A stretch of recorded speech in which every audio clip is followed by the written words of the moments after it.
शर्मा और आज हम पढ़ेंगे आरोह पुस्तक से बाजार दर्शन। बाजार दर्शन पाठ जैनेन्द्र कुमार जी द्वारा रचित है और इस पाठ में हम पढ़ेंगे किस प्रकार बाजार हमको अपनी तरफ आकर्षित कर लेता है, किस तरह हम बिना वजह के ही कुछ भी सामान खरीद लेते हैं सिर्फ और सिर्फ अपने पैसों की क्षमता को देखकर, और ये सारे जो बाजारूपन है वो किस तरह बढ़ जाता है। तो इसी चीज़ों के बारे में हम इस पाठ में पढ़ेंगे। चलिए इसे पढ़ते हैं। एक बार की बात कहता हूँ, मित्र बाजार गए तो थे कोई एक मामूली चीज़ लेने, पर लौटे तो एकदम बहुत से बंडल पास थे। मैंने कहा, यह क्या? वह बोले, यह जो साथ थी। अर्थात उनका आशय था कि यह पत्नी की महिमा है। उस महिमा का मैं कायल हूँ। आदिकाल से इस विषय में पति से पत्नी की ही प्रमुखता प्रमाणित है। अर्थात वह कहना चाहते हैं कि मेरी पत्नी जो मेरे साथ थी, इसलिए मैं इतने सारे सामान खरीद लाया हूँ। और यह व्यक्तित्व का प्रश्न नहीं, स्त्रीत्व का प्रश्न है। स्त्री माया न जोड़े तो क्या मैं जोड़ूं? वह ऐसा कहते हैं। फिर भी सच सच है, और वह यह है कि इस बात में पत्नी की ओट ली जाती है। मूल में एक और तत्व की महिमा सर्वशेष है। वह तत्व है मनी बैग, अर्थात पैसे की गर्मी या एनर्जी। पैसा पावर है, पर उसके सबूत में आसपास माल टाल न जमा हो तो क्या खाक पावर है? पैसे को देखने के लिए बैंक हिसाब देखिए, पर माल असबाब मकान कोठी तो अंधे के भी दिखते हैं। पैसे की उस परचेजिंग पावर के प्रयोग में ही पावर का रस है। अर्थात यहाँ पे परचेजिंग पावर है, खर्च करने की क्षमता, जो पैसे जिन्हें हम खर्च करने में लाते हैं। यानी जब तक हमारे पास पैसे होंगे तब तक हम उनसे सामान खरीदते जाएंगे। तो यह है, पैसों को देखकर सामान खरीदा जाता है जब, तो परचेजिंग पावर यानी खर्च करने के हिसाब से हम सामान को खरीद जाते हैं। तो परचेजिंग पावर यानी पैसे की उस परचेजिंग पावर के उपयोग में ही पावर का रस है। लेकिन नहीं, लोग संयमी भी होते हैं। वे फिजूल सामान को फिजूल समझते हैं। वे पैसा बहाते नहीं हैं और बुद्धिमान होते हैं। बुद्धि और संयम पूर्वक वह पैसे को जोड़ते जाते हैं। वह पैसे की पावर को इतना निश्चय समझते हैं कि उसके प्रयोग की परीक्षा उन्हें दरकार नहीं है। बस खुद पैसे के जुड़ा होने पर उनका मन गर्व से फूला भरा रहता है। मैंने कहा, यह कितना सामान ले आए? मित्र ने सामने मनी बैग फैला दिया। कहा, यह देखिए, सब उड़ गया। अब तो रेल टिकट के लिए भी बचा हो। मैंने तब तय माना कि और पैसा होता तो और सामान आता। वह सामान जरूरत की तरफ से नहीं आया, बल्कि परचेजिंग पावर के अनुपात में आया है। यानी वह खर्च करने की क्षमता, यानी खर्च जिस हिसाब से हमारे पास खर्च पैसा था उस हिसाब से सामान आया है। सामान ज़रूरत के अनुसार नहीं आया है। लेकिन ठहरिए, इस सिलसिले में एक और भी महत्व का तत्व है जिसे नहीं भूलना चाहिए। उसका भी इस कर्तव्य में बहुत कुछ हाथ है। वह महत्व है बाजार। मैंने कहा, यह इतना कुछ नायक ही ले आए? अर्थात यह इतना कुछ बिना कारण ले आए? वह बोले, कुछ ना पूछो। बाजार है कि शैतान का जाल है। ऐसा सजा सजा कर माल रखते हैं कि बेहिया ही हो जो ना फंसे। मैंने मन में कहा, ठीक, बाजार आमंत्रित करता है कि आओ मुझे लूटो और लूटो, सब भूल जाओ, मुझे देखो, मेरा रूप और किसके लिए है? मैं तुम्हारे लिए हूँ। नहीं कुछ चाहते हो तो भी देखने में क्या हर्ज है? अजी आओ भी। इस आमंत्रण में यह खूबी है कि आग्रह नहीं है। आग्रह तिरस्कार जगाता है, लेकिन ऊंचे बाजार का आमंत्रण मूक होता है और उससे चाह जगती है। चाह मतलब अभाव। चौक बाजार में खड़े होकर आदमी को लगने लगता है कि उसके अपने पास काफ़ी नहीं है, और चाहिए और चाहिए। मेरे यहाँ कितना परिमित है और यहाँ कितना अतुलित है। ओह, अर्थात मेरे यहाँ तो कितना सीमित ही सामान है और यहाँ कितना अतुलित अर्थात असीमित है। कोई अपने को न जाने तो बाजार का यह चौक उसे कामना से विकल बना छोड़े, अर्थात यह चौक उसे इच्छा से बेचैन बना छोड़े। विकल का अर्थ है बेचैन। बेचैन क्यों? पागल।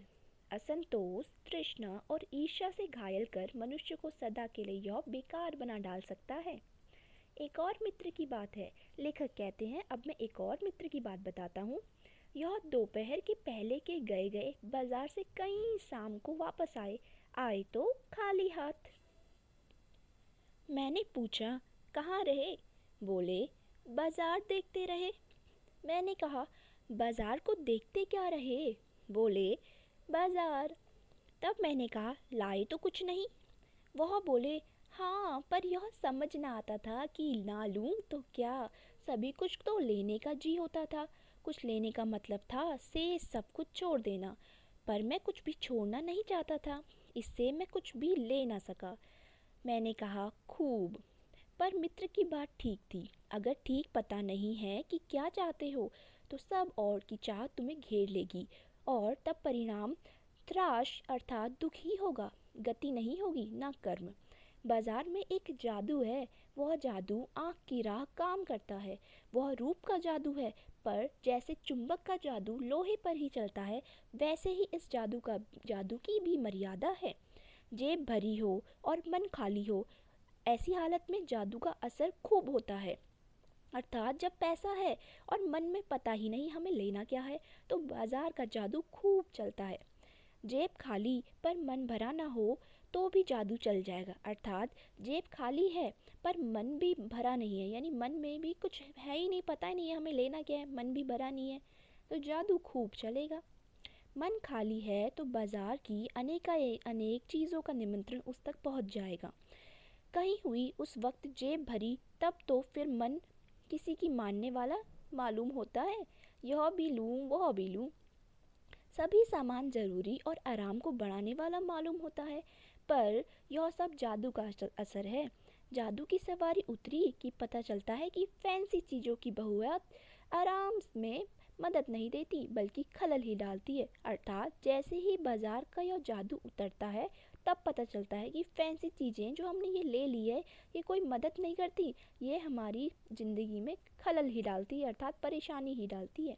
थोड़ी देर को स्वाभिमान को जरूर सेक मिलती है, पर इससे अभिमान की गिल्टी की ओर खुराक ही मिलती है। जकड़ रेशमी डोरी की हो तो रेशम के स्पर्श के मुलायम के कारण क्या वह कम जकड़ होगी? अर्थात पर उस जादू की जकड़ से बचने का एक सीधा सा उपाय है। अर्थात यहाँ पे लेखक कहते हैं कि जादू की जकड़ जो है उससे बचा जा सकता है। वह यह है कि बाजार जाओ तो खाली मन ना हो। यहाँ पे देखिए, ये बहुत इम्पोर्टेंट है। बाजार जाओ तो खाली मन ना हो। मन खाली हो तब बाजार ना जाओ। अर्थात जब आप बाजार जाओ तो मन खाली ना हो। अर्थात आपको पता होना चाहिए कि सामान क्या क्या लेना है, क्या क्या महत्वपूर्ण है। और मन खाली है, अगर आपको पता नहीं है कि क्या क्या महत्वपूर्ण है, क्या सामान लेना है, तब बाजार ना जाएं। कहते हैं, लू में जाना हो तो पानी पीकर जाना चाहिए। पानी भीतर हो, लू का लूपन व्यर्थ हो जाता है। मन लक्ष्य से भरा हो तो बाजार भी फैला का फैला ही रह जाएगा। तब वह घाव बिल्कुल नहीं दे सकेगा, बल्कि कुछ आनंद ही देगा। तब बाजार तुमसे कृतार्थ होगा, अर्थात सफल होगा। तब बाजार तुमसे सफल होगा, क्योंकि तब कुछ ना कुछ सच्चा लाभ उसे दोगे। अर्थात जब तुम्हें पता है कि तुम्हें क्या लेना है, तुम्हारे पास लक्ष्य है, तब बाजार तुमसे सफल होगा।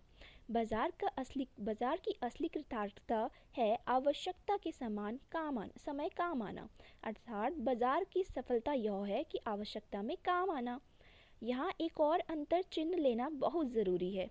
मन खाली नहीं रहना चाहिए, इसका मतलब यह नहीं है कि मन बंद रहना चाहिए।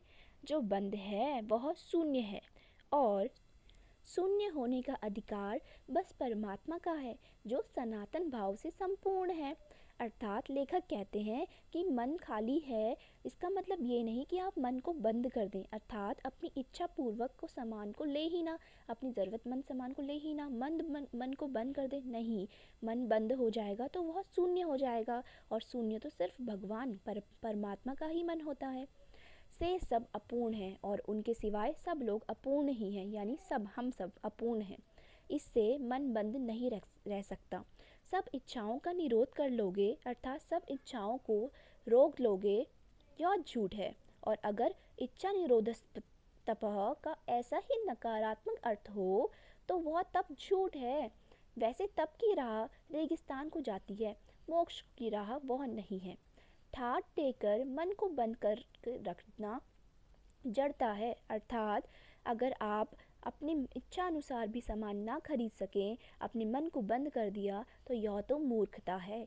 लोभ का यह जीतना नहीं है कि यहाँ जहाँ लाभ होता है यानी मन में, वहाँ नकार हो।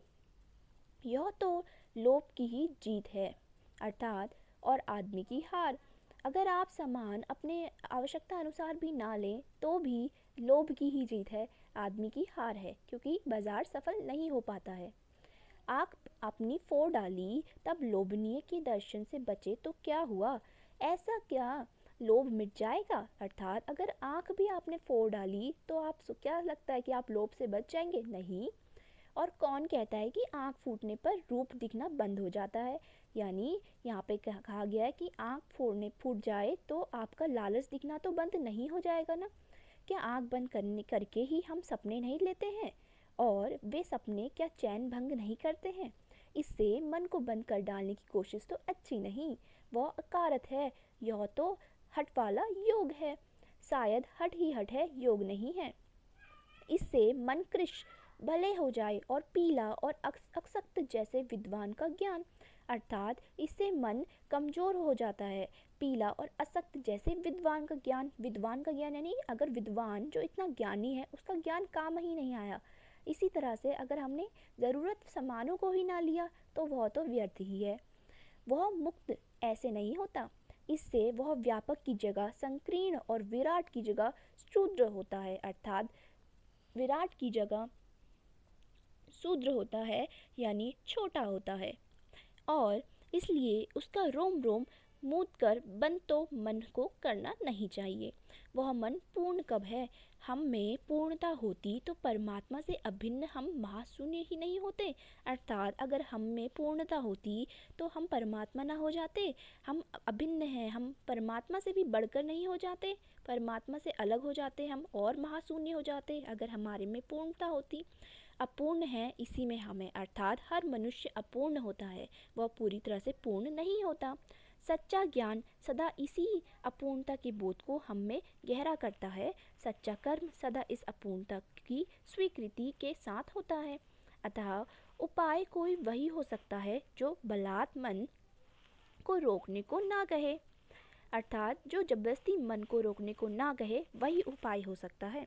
जो मन को भी इसलिए सुने क्योंकि वह अप्रिय अप्रयोगनीय रूप से हमें नहीं प्राप्त हुआ है, अर्थात अप्रयोजनीय का अर्थ है बेकार में, अर्थात हम मन की इसलिए सुने क्योंकि वह हमें बेकार में ही नहीं प्राप्त हुआ है। हाँ, मन मानेपन की छूट मन को नहीं है क्योंकि वह अखिल का अंग है, अर्थात खुद कुल नहीं है। पड़ोस में एक महान अनुभव रहते हैं जिनको लोग भगत जी कहते हैं। लेखक बताते हैं कि उनके पड़ोस में भी एक और व्यक्ति है जो महान अनुभव हैं, उन्हें भगत जी कहते हैं। चूरन बेचते हैं, यह काम करते हैं, जाने उन्हें कितने बरस हो गए, यह काम वो काफ़ी बरसों से कर रहे हैं, लेकिन किसी एक भी दिन चूरन से उन्होंने 6 आने पैसे से ज़्यादा नहीं कमाए। चूरन उनका आसपास सरनाम है, अर्थात वो चूरन बेचने का काफ़ी साल हो गए और लोग उन्हें चूरन ही नाम से पुकारते भी हैं, वह उनका सरनाम है और खुद खूब लोकप्रिय हैं। कहीं व्यवसाय का गुर पकड़ लेते और उस पर चलते तो आज खुशहाल क्या माला माल होते, क्या कुछ उनके पास ना होता। इधर इस 10 वर्षों से मैं देख रहा हूँ उनका चूरन हाथों हाथ बिक जाता है, पर वह ना इसे ठोक देते हैं न व्यापारियों को बेचते हैं।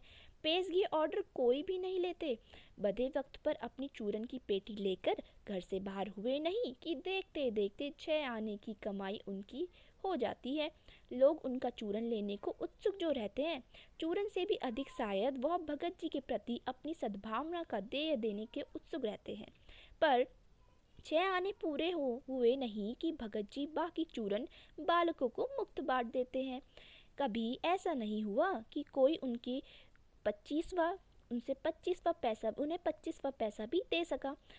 कभी चूरन में लापरवाही नहीं हुई और ना रोक होता भी मैंने कभी किसी को देखा, अर्थात भगत जी एक चूरन बेचने वाले हैं, वो हर रोज़ चूरन बेचते हैं और जैसे ही 6 आने चूरन वो बेच लेते हैं, यानी 6 आने की कमाई कर लेते हैं चूरन से, वो सारा बचा हुआ चूरन बच्चों में मुफ्त में बांट देते हैं। उससे ज़्यादा वो अपनी दिन की कमाई नहीं करते। भले कोई उन्हें ऑर्डर दे, पेशगी दे, व्यापारी आए, पर वो अपनी चूरन को नहीं बेचते।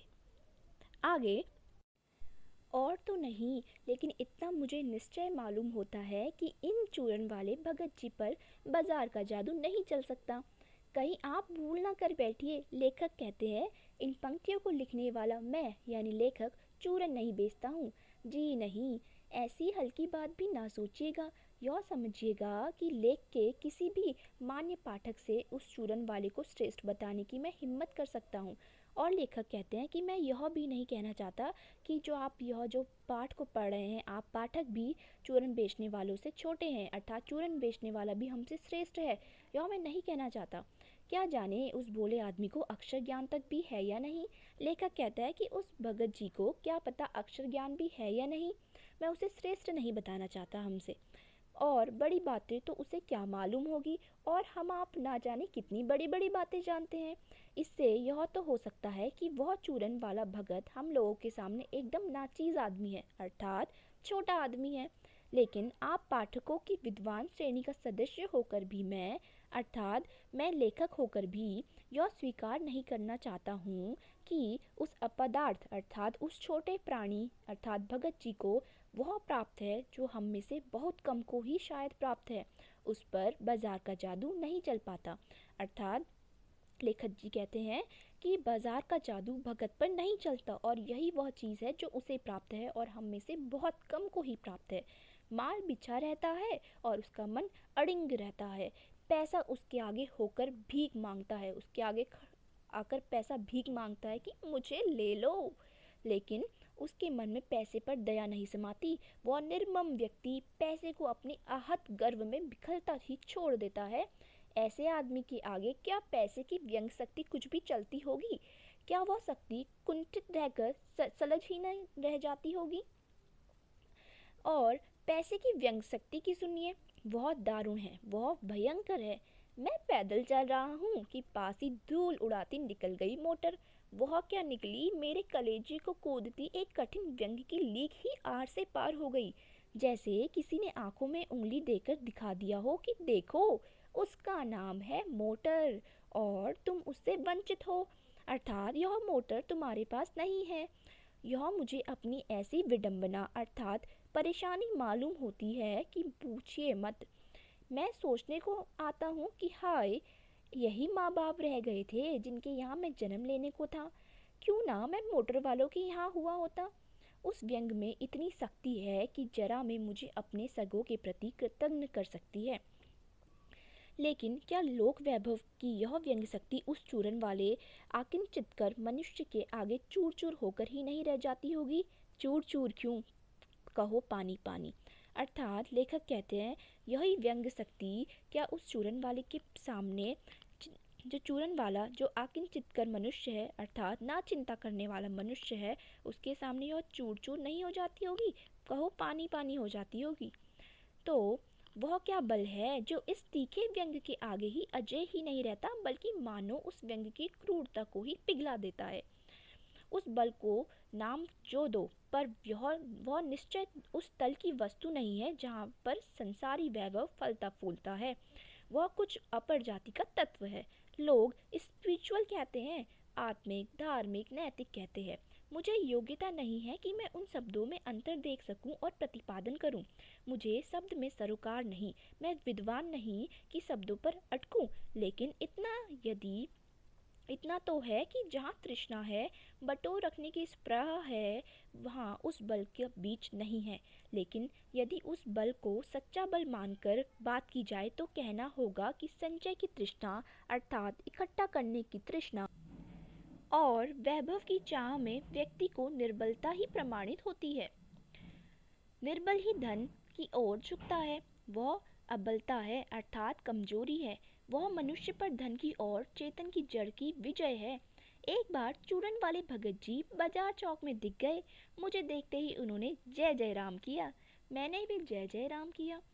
उनकी आंखें बंद नहीं थीं और ना उस समय वह बाजार को किसी भांति कोस रहे मालूम होते थे। राह में बहुत लोग, बहुत बालक मिले जो भगत जी द्वारा पहचाने जाने के इच्छुक थे। भगत जी ने सबको ही हंसकर पहचाना, सबका अभिवादन लिया और सबको अभिवादन किया। इससे तनिक भी यह नहीं कहा जा सकेगा कि चौक बाजार में होकर उनकी आंखें किसी से भी कम खुली थी, लेकिन भौचक्के हो रहने की लाचारी उन्हें नहीं थी। व्यवहार में पसोपेश उन्हें नहीं था और खोए न खड़े ही वह रह जाते थे। भांति भांति के बढ़िया माल से चौक भरा पड़ा है।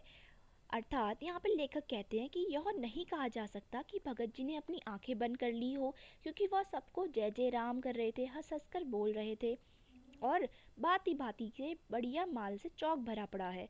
उस सबके प्रति अप्रीति अर्थात नफरत इस भगत के मन में नहीं है। भगत जी के मन में उन सामानों के प्रति नफरत भी नहीं है, जैसे उस समूचे माल के प्रति भी उनके मन में आशीर्वाद हो सकता है। विद्रोह नहीं, प्रसन्नता ही भीतर है, क्योंकि रिक्त भीतर नहीं है, अर्थात क्योंकि खालीपन भीतर नहीं है। देखता हूँ कि खुली आंख तुष्ट और मग्न वो चौक बाजार में से चलते चले जाते हैं। राह में बड़े बड़े फैंसी स्टोर पड़ते हैं, पर पड़े रह जाते हैं। कहीं भगत नहीं रुकते हैं तो एक छोटी पंसारी की दुकान पर रुकते हैं। वहाँ दो चार अपने काम की चीज़ ली और चले आते हैं। बाजार से हठपूर्वक विमुखता उनमें नहीं है, लेकिन अगर उन्हें जीरा और काला नमक चाहिए तो सारे चौक बाजार की सत्ता उनके लिए तभी तक है जब तक उपयोगी है, अर्थात जब तक वहाँ जीरा मिलता है। जरूरत भर जीरा वहाँ से ले लिया कि फिर सारा चौक उनके लिए आसानी से नहीं के बराबर हो जाता है। वह जानते हैं कि उन्हें चाहिए वह है जीरा नमक। बस इस निश्चित प्रतीति के बल पर से सब चांदनी चौक का आमंत्रण उन पर व्यर्थ होकर बिखरा रहता है। चौक की चांदनी दाएं बाएं भूखी की भूखी फैली रह जाती है, क्योंकि भगत जी को जीरा चाहिए वह तो कोने वाली पंसारी की दुकान में मिल जाता है और वहाँ से सहज भाव से ले लिया गया है। उनके आगे आसपास अगर चांदनी बिछी रहती है तो बड़ी खुशी से बिछी रहे, भगत जी से बेचारी का कल्याण ही चाहती है। यहाँ मुझे ज्ञात होता है कि बाजार को सार्थकता वह मनुष्य देते हैं जो जानता है कि वह क्या चाहता है, और जो नहीं जानता कि वह क्या चाहता है अपनी परचेजिंग पावर अर्थात पैसों की क्षमता, खर्च करने की शक्ति के गर्भ में अपने पैसों को केवल एक विनाशक शक्ति, शैतानी शक्ति, व्यंग्य की शक्ति ही बाजार को देता है। ना तो वे बाजार से लाभ उठा सकता है और ना उस बाजार को सच्चा लाभ दे सकता है। वह लोग बाजार का बाजारूपन बढ़ाते हैं, जिसका मतलब है कि कपट बढ़ाते हैं। कपट की बढ़ती का अर्थ परस्पर में सद्भाव की घटी, अर्थात कपट जितना बढ़ता जाता है सद्भाव उतना घटता जाता है। इस सद्भाव के हाशिए पर आदमी आपस में भाई भाई और सुहृद और पड़ोसी फिर रह ही नहीं जाते और आपस में कोरे गाहक और बेचक की तरह व्यवहार करते हैं, मानो दोनों एक दूसरे को ठगने की घात में हो। एक की हानि में दूसरे का अपना लाभ दिखता है। यह बाजार का बल्कि इतिहास का सत्य माना जाता है। ऐसे बाजार को बीच में लेकर लोगों में आवश्यकताओं का आदान प्रदान नहीं हो सकता, बल्कि शोषण होने लगता है। तब कपट सफल होता है, निष्कपट शिकार होता है। अर्थात लेखक कह रहे हैं कि लोग, ग्राहक और बेचक इस तरह में ढल जाते हैं कि वह भाई भाई नहीं रह जाते, पड़ोसी पड़ोसी नहीं रह जाते। एक एक को ठगने की घाट में लगा रहता है और एक की हानि में दूसरे को अपना लाभ दिखता है। यहाँ कपट सफल हो जाता है। ऐसे बाजार मानवता के लिए विडंबना है, अर्थात समस्या है, और जो ऐसे बाजार का पोषण करता है, जो उसका अर्थशास्त्र बना हुआ है, वह अर्थशास्त्र सरासर औदा है, यानी उल्टा है। वह मायावी शास्त्र है, वह अर्थशास्त्र अनीति शास्त्र है। अर्थात लेखक कहते हैं कि ऐसे लोग समाज के लिए समस्या हैं, जो बाजार का बाजारूपन बढ़ाते हैं, केवल बाजारूपन ही बढ़ाते हैं। अर्थात इसके साथ यह पाठ समाप्त होता है। अगर आपको यह पाठ अच्छे से समझ में आया, तो if you love the video, do comment, like, share and subscribe. Thank you for watching.